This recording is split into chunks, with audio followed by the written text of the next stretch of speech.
Selamat siang. Di sini saya Vidi Ginting. Di sini saya akan mempresentasikan tentang permintaan dan penawaran pariwisata. Permintaan pariwisata. Teori permintaan menerangkan tentang ciri hubungan antara jumlah permintaan dan harga. Berdasarkan ciri hubungan antara permintaan dan harga, dapat dibuat grafik kurva permintaan. Analisis dalam bagian ini akan menerangkan ciri hubungan antara permintaan dan harga dan pembentukan kurva permintaan. Lalu di slide selanjutnya, ada hukum permintaan. Hukum permintaan pada hakikatnya merupakan suatu hipotesis yang menyatakan makin rendah harga suatu barang, maka makin banyak permintaan terhadap barang tersebut. Sebaliknya, makin tinggi harga suatu barang, maka makin sedikit permintaan terhadap barang tersebut. Mengapa hal tersebut demikian? Karena kenaikan harga akan menyebabkan para pembeli mencari barang lain yang sejenis, yang dapat digunakan sebagai pengganti terhadap barang yang mengalami kenaikan. Demikian pula sebaliknya, apabila harga turun, maka orang akan mengurangi pembelian terhadap barang lain yang sama jenisnya dan menambah pembelian terhadap barang yang mengalami penurunan harga tersebut. Lalu selanjutnya, hukum permintaan secara teoritis lebih memfokuskan pada sifat hubungan antara harga satu barang dengan jumlah barang yang diminta.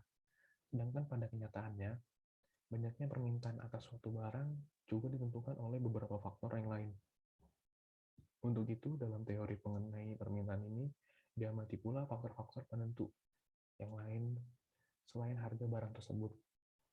Beberapa penentu permintaan yaitu pertama ada harga barang itu sendiri, yang kedua ada harga barang lain yang berkaitan dengan barang tersebut, yang ketiga pendapatan jumlah rumah tangga dan pendapatan rata-rata masyarakat, dan yang keempat ada jumlah penduduk.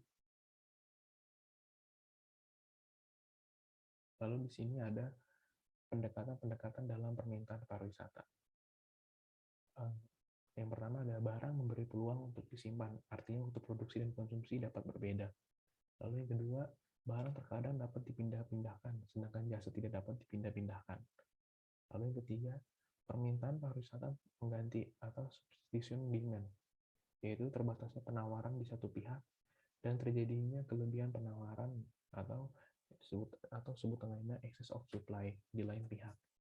Dan yang keempat ada permintaan pariwisata yang dialihkan, atau kata lain penyebutannya redirection of demand, perubahan permintaan secara geografis, yaitu perjalanan wisata ke Singapura dialihkan ke Indonesia.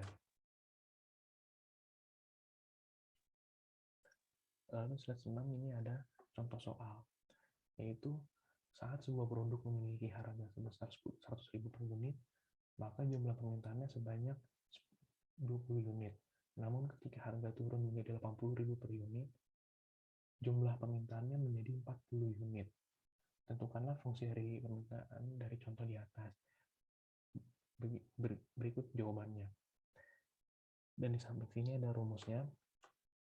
Dan berdasarkan contoh soal fungsi di atas, bisa disimpulkan bahwa jika jumlah produk naik, maka harga juga semakin tinggi atau sebaliknya. Di sini kita akan masuk ke penawaran pariwisata. Terdapatnya permintaan belum merupakan syarat yang cukup untuk mewujudkan transaksi dalam pasar, maka diperlukan penawaran juga oleh para penjual. Di sini ada perilaku penjual dalam menawarkan barangnya pada berbagai tingkat harga dipengaruhi oleh beberapa faktor.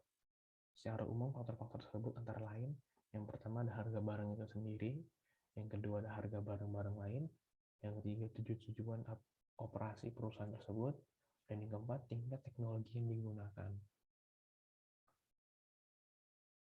Di sini kita masuk selanjutnya, hukum penawaran. Hukum penawaran merupakan suatu pernyataan yang menjelaskan mengenai sifat hubungan antara harga suatu barang dengan jumlah barang yang ditawarkan. Dalam hukum ini, prinsipnya adalah bagaimana keinginan para penjual untuk menawarkan barangnya apabila harganya rendah. Jadi hukum penawaran pada dasarnya menyatakan bahwa makin tinggi harga suatu barang, semakin banyak jumlah barang tersebut akan ditawarkan oleh para penjual. Sebaliknya, makin rendah harga suatu barang, semakin sedikit jumlah barang tersebut yang ditawarkan. Di sini termasuk pendekatan-pendekatan dalam penawaran pariwisata.